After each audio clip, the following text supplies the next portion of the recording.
Pintu teater 1 telah dibuka.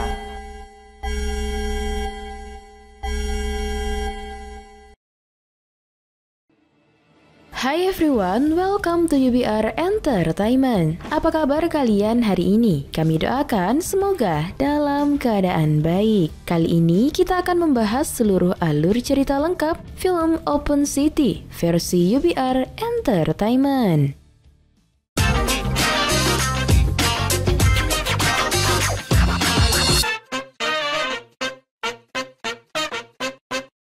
Suatu malam di Korea, terjadi baku hantam antara tim kepolisian yang dipimpin oleh Daeyoung dengan sekelompok gangster.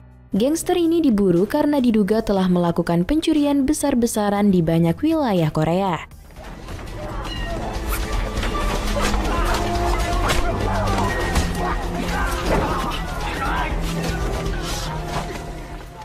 Setelah pertarungan yang sengit, pihak kepolisian berhasil menang dan menangkap semua gangster itu. Scene beralih di Osaka, Jepang. Sebuah geng pencuri tengah bersiap melancarkan aksinya. Salah satu dari mereka adalah Jang Mi. Ini adalah untuk kesekian kalinya geng Jang Mi melakukan pencurian di Jepang. Aksi mereka kali ini terekam CCTV yang membuat geng pencuri Jang Mi menjadi buruan pihak kepolisian Jepang. Bahkan kepolisian Jepang meminta tolong kepada kepolisian Korea untuk menangkap Jang Mi yang merupakan warga Korea. Diketahui Jang Mi bersama gengnya telah mencuri lebih dari 92 juta yen atau sekitar 11 miliar rupiah. Adapun modus yang digunakan Jang Mi dalam melakukan pencurian kepada targetnya adalah dengan mencopet dompet di dalam tas para target. Meski terkesan seperti pencurian biasa, namun mereka melakukannya dengan masif dan terstruktur kepada target yang telah diketahui membawa banyak duit dalam dompetnya. Kembali ke Korea. Di kantor polisi, Daeyoung tengah memotret para penjahat yang telah berhasil ia ringkus. Ia terkejut ketika diperkenalkan dengan atasan barunya, yaitu Letnan Oh. Daeyoung menanggapi kedatangan Letnan Oh dengan tatapan yang dingin. Malamnya, para polisi merayakan penyambutan Letnan Oh dengan makan-makan di pinggir jalan. Meski Letnan Oh ramah kepada Daeyoung, namun Daeyoung tetap memasang muka masam menanggapi Letnan Oh. Karena keberadaannya di Jepang tidak lagi kondusif, Jang Mi memutuskan kembali ke Korea. Jang Mi lalu membentuk geng pencuri baru yang beranggotakan 4 orang. Salah satunya adalah Choi, pemuda yang sangat loyal kepada Jang Mi sejak di Jepang. Jang Mi bersama Choi kemudian menjemput seorang wanita parubaya bernama Man Ok yang baru bebas dari tahanan. Man Ok adalah mantan pencopet kelas kakap. Mereka lalu makan di sebuah restoran. Man Ok berterima kasih atas kunjungan rutin Jang Mi saat ia dalam penjara selama ini. Jang Mi mencoba mengajak Man Ok untuk masuk menjadi anggota dalam geng yang baru ia buat.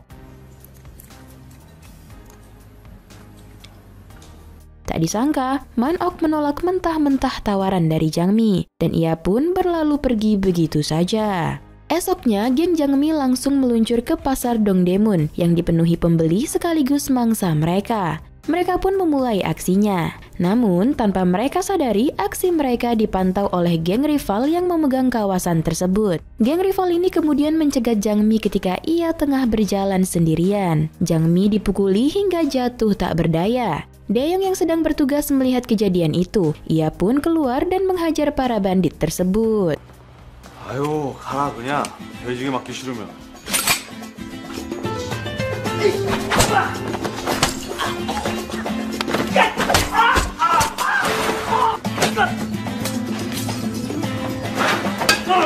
Setelah baku hantam itu usai, Daeyoung mengajak Jang Mi ke sebuah kafe dan mengobati lukanya. Terlihat jika pertolongan Daeyoung membuat Jang Mi suka padanya. Namun sekejap harapannya sirna setelah mengetahui jika Daeyoung adalah seorang polisi. Ketika Daeyoung tengah mengambil pesanan makanan ke dalam kafe untuk Jang Mi pun memanfaatkan situasi itu untuk kabur dari sana.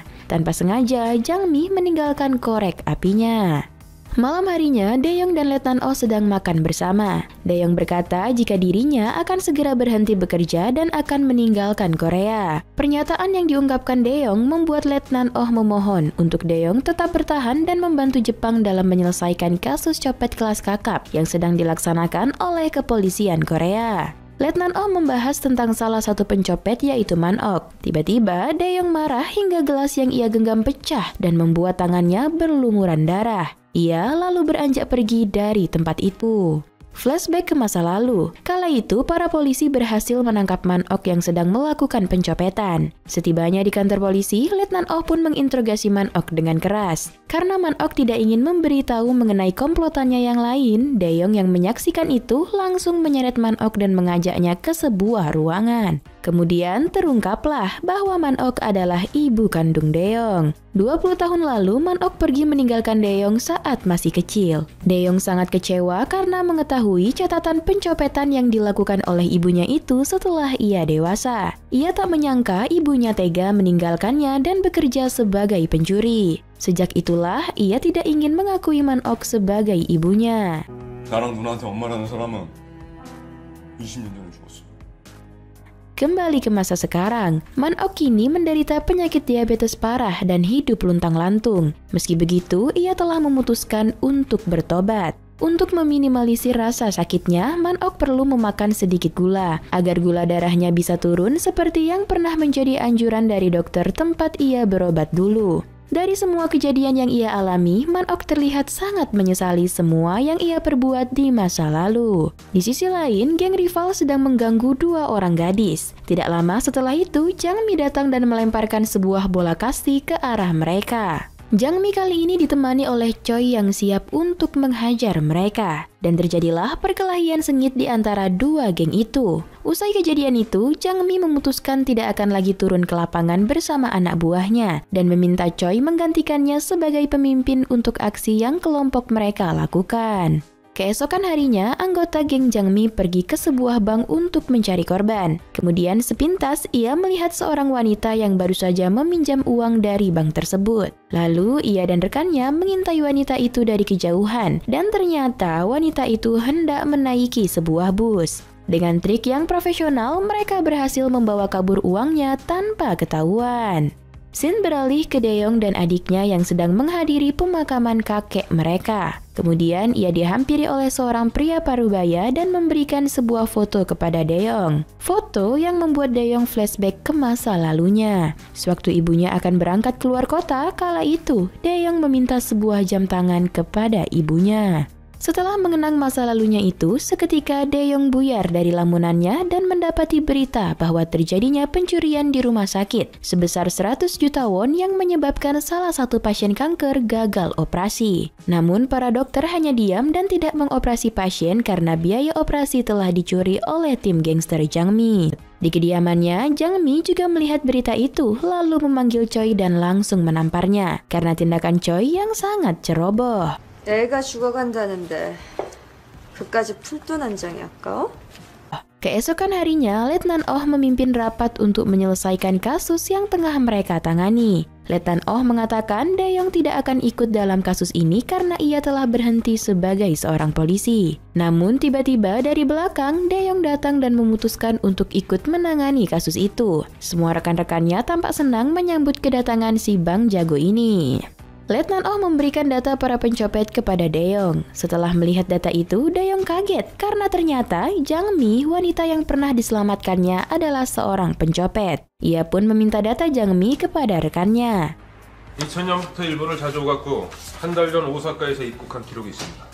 Siang itu, Jang Mi dijumpai oleh Letnan Oh di supermarket ketika ia ingin membeli tinta untuk tato. Ya, Jang Mi bekerja sebagai pengrajin tato, pekerjaan pengalihan untuk menutupi pekerjaan yang sebenarnya.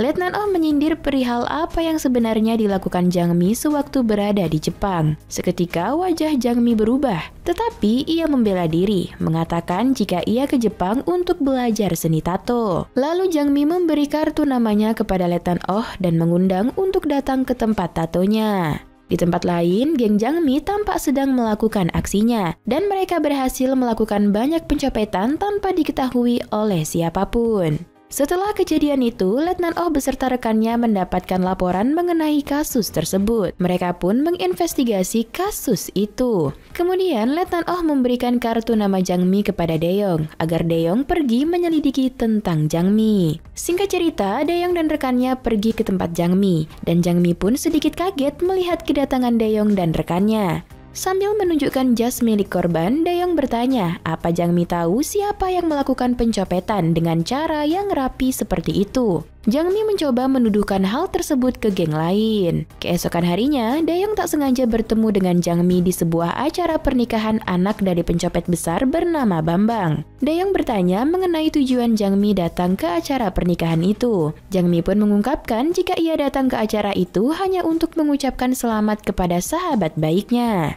Di sini, Dae-yong mengembalikan korek api yang dulu ketinggalan di kafe. Tanpa ia sadari, Jang Mi berhasil mengambil ponsel miliknya dan kemudian Jang Mi pun pergi. Di kantor, Dae-yong yang kehilangan ponselnya kemudian berusaha menelpon ponsel miliknya itu. Jang Mi mengangkatnya dan mengatakan jika ia menemukan ponsel Dae-yong yang terjatuh di acara pernikahan Bambang. Tanpa berlama-lama, Dae-yong pun pergi ke tempat Jang Mi. Di sana, Jang Mi berkata kepada Dae-yong bahwa pelaku pencopetan yang mengorbankan seorang anak yang gagal melakukan operasi adalah geng Myeongdong yang aktif di daerah underground. Lalu, Dae-yong pun mencatat semua informasi yang diungkapkan oleh Jang Mi. Setelah itu, Jang Mi nampak menunjukkan kepada Dae-yong lisensi bahwa ia bisa mengendarai kapal pesiar. Jang Mi juga sedikit menggoda Dae-yong, namun Dae-yong tidak menghiraukan hal itu dan pergi meninggalkannya. 기양부사겠어. Keesokan harinya, Dae-yong menyamar sebagai seorang pengemis untuk menangkap komplotan geng Myeongdong. Dengan ilmu bela diri yang dimiliki oleh Dae-yong dan dibantu rekannya, kemudian mereka berhasil menangkap komplotan itu.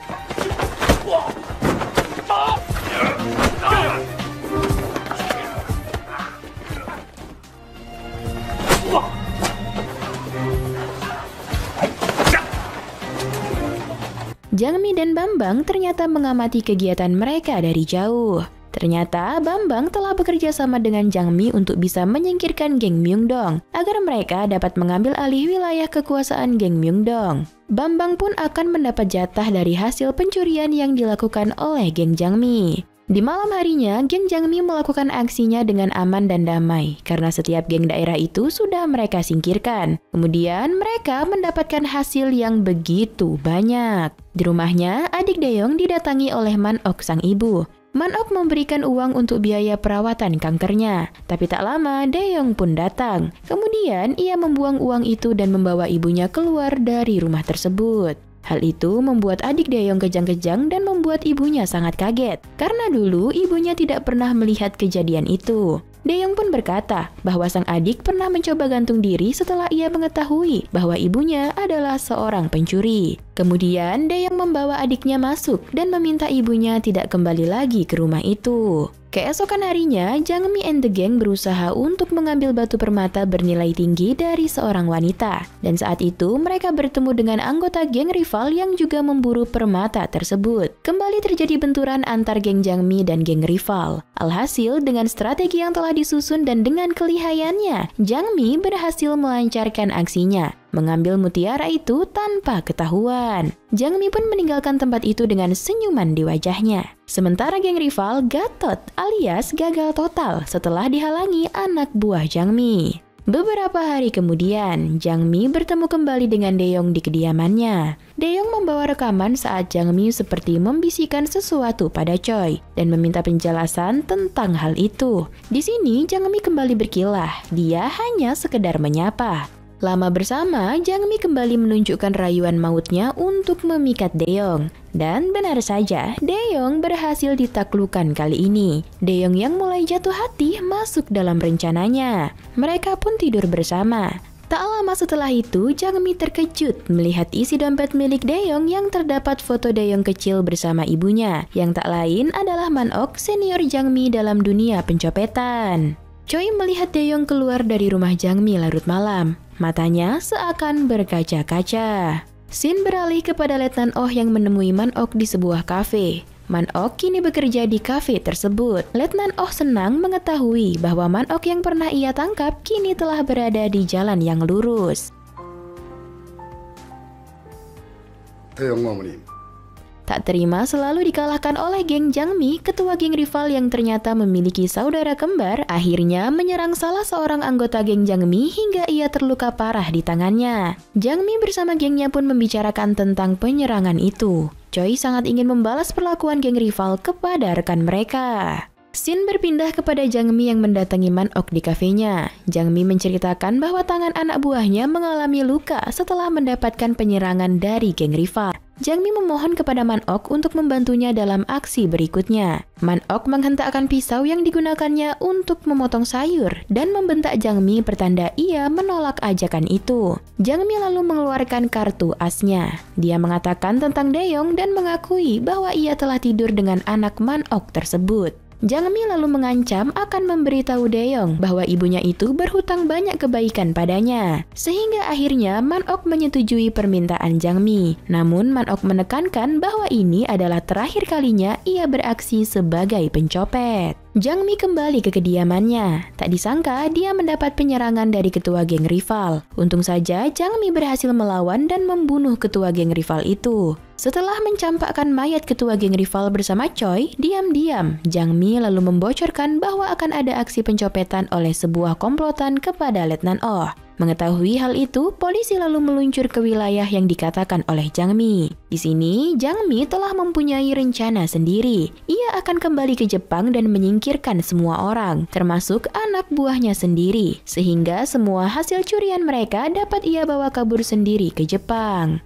Man-ok dan anak buah Jangmi tengah bersiap untuk melakukan aksi mereka. Sayang sekali pemirsa-pemirsa, Daeyoung telah berada di sana, melihat ibunya itu tengah beraksi. Man-ok yang kepergok oleh Daeyoung berusaha kabur, namun Daeyoung berhasil menemukan sang ibu yang tengah bersembunyi. Man-ok ingin memakan gula karena penyakitnya kambuh lagi, tapi tidak sempat. Sebab tanpa belas kasih, Daeyoung langsung menyeret Man-ok. Tiba-tiba Choi datang untuk menyelamatkan Man-ok. Daeyoung mendapatkan tusukan dari Choi. Man-ok tanpa pikir panjang menyelamatkan Daeyoung dengan membiarkan dirinya yang mendapatkan tusukan berikutnya dari Choi. Melihat polisi yang berdatangan, Choi pun melarikan diri. Ironi ibu dan anak yang terkena tusukan itu saling menatap satu sama lain. Di hembusan nafas terakhir Man-ok, ia meminta maaf kepada Daeyoung karena telah mengulang kesalahannya lagi. Di perjalanan, Jangmi mendengar berita di mobilnya bahwa telah terjadi penusukan terhadap Man-ok dan polisi Daeyoung.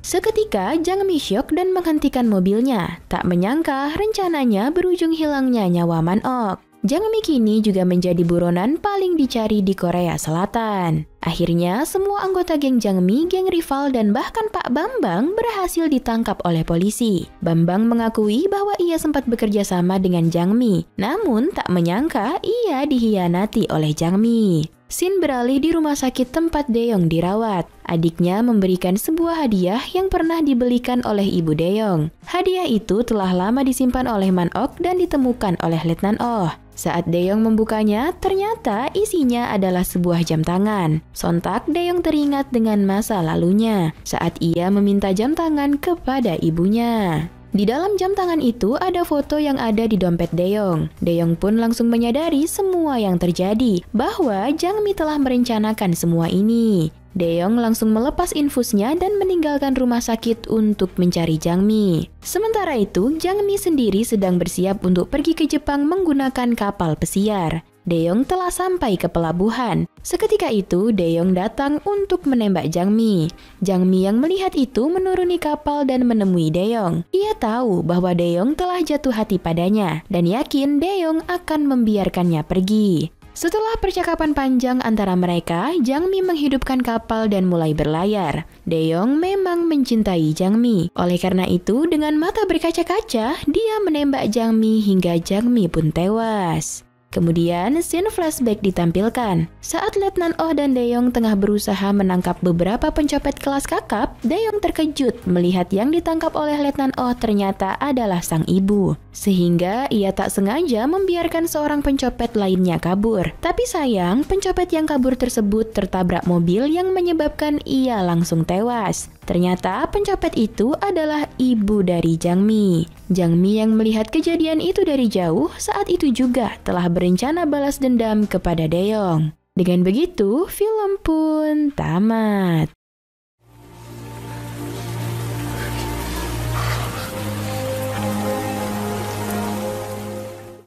Open City merupakan film Korea Selatan yang dirilis pada tahun 2008. Film karya Sang Gili ini termasuk film action yang menyedihkan karena si tokoh utama, Dae-young, harus kehilangan ibunya dan harus menembak mati orang yang dia cintai. Memberikan kita banyak sekali pelajaran untuk sebaiknya tidak melakukan kejahatan. Karena sesempurna apapun kejahatan, pasti dapat juga ditaklukkan. Dan perlahan kita akan menerima balasan dari setiap kesalahan yang kita perbuat. Film ini melakukan syuting di 2 tempat, yaitu Korea dan Osaka, Jepang. Open City dibintangi oleh sederet bintang populer yaitu Son Ye-jin, Kim Young-min, Son Byung-ho, dan aktris senior Kim Hae-suk. Untuk keseluruhan, film ini sangat dapat dinikmati. Penyuntingan gambar yang baik, jalan cerita yang seru dan menarik, ending yang coba dipatahkan, dan tentunya pemeranan yang tidak perlu diragukan lagi. Dan masuk pada penilaian, Biro Perfilman UBR Media memberi rating film Open City 6,8. Like dan share ke teman-teman tersayangmu agar mereka juga ikutan nonton film keren ini. Dan jangan lupa subscribe channel UBR Entertainment. Kamsahamnida,